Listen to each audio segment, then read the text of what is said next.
Hola, buenas para todos. El día de hoy, en medio de toda la euforia por el Mundial, vengo con un video hablando del nuevo entrenador de Boca, que hace unos días se sabe que será el Vasco Arruabarrena que comandará su segundo ciclo en la institución. No hablaré tanto de lo que me parece su contratación, ya que es difícil analizar su paso en un fútbol tan exótico como lo es el del Medio Oriente, sino más bien que le daré un enfoque al cómo puede formar su equipo y cómo encajarían las piezas que hay tomando como referencia las formaciones que utilizó el entrenador entre 2014 y principios de 2016. En los 75 partidos que estuvo en el cargo, el esquema que más utilizó el Vasco fue un 4-3-3 en 32 ocasiones con dos extremos bien abiertos y un volante tapón, acompañado de uno más de juego y otro más físico. Pero además, también utilizó en 26 ocasiones el 4-4-2 en rombo, sacando la mejor versión de Lodeiro de media punta y consolidándolo a Cubas y a Pablo Pérez en la mitad de cancha. Y en menor medida, implementó el 4-4-2 con un doble 5 y dos jugadores que le dieran amplitud por los costados. Una vez vista cuáles son las formaciones que ya ha utilizado Arruabarrena en el pasado, podemos intentar descifrar cómo será el nuevo Boca cuando se reanude la competición, partiendo de la base de que para mí ninguno de los tres esquemas que mencioné me termina de dejar satisfecho viendo los jugadores que hay en el actual plantel. El 4-3-3 siento que hace mucho tiempo se lo quiere instalar,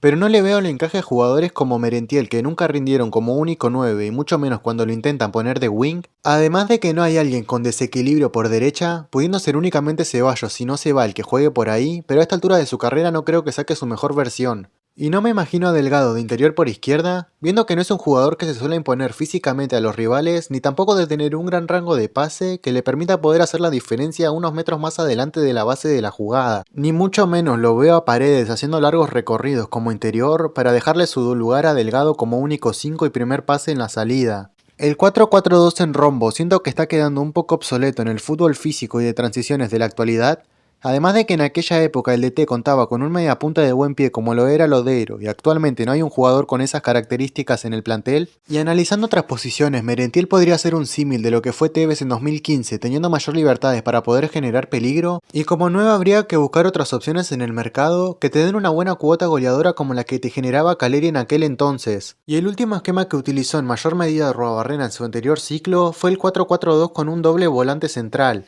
Pero esta formación se veía mayoritariamente en partidos en los que Boca jugaba de visitante y era un poco más pragmático y priorizando el orden defensivo. Pero si lo adaptamos a lo que venía haciendo Boca en los últimos meses, sería la formación que más se asemeja a lo que proponía tanto Russo como Úbeda, con un doble 5 solvente que pueda generar fútbol pero sin descuidar la defensa y equilibrando la mitad de cancha, y con un jugador que pueda tener más llegada por segunda línea recostado a una banda y otro con un poco más de desborde o gambeta por la otra. Personalmente creo que el Vasco va a tener mucho trabajo en recuperar la mejor versión de varios jugadores que cerraron muy mal el semestre, en los que destaco a Dilolo, Delgado o Merentiel. Y como esquema, lo bueno es que Arruabarrena ya mostró ser un entrenador que no se aferra a una sola formación, sino que se adapta a lo que tiene. De primeras y sin valorar posibles fichajes, lo mejor sería mantener el doble 5 y el doble 9, que es como ya está conformado el plantel. Si metemos en la ecuación posibles refuerzos que vienen sonando, la cosa no sé cuánto cambiaría. Debido a que de seguir Merentiel en Boca no me lo imagino como única referencia ofensiva y ni mucho menos jugando como extremo,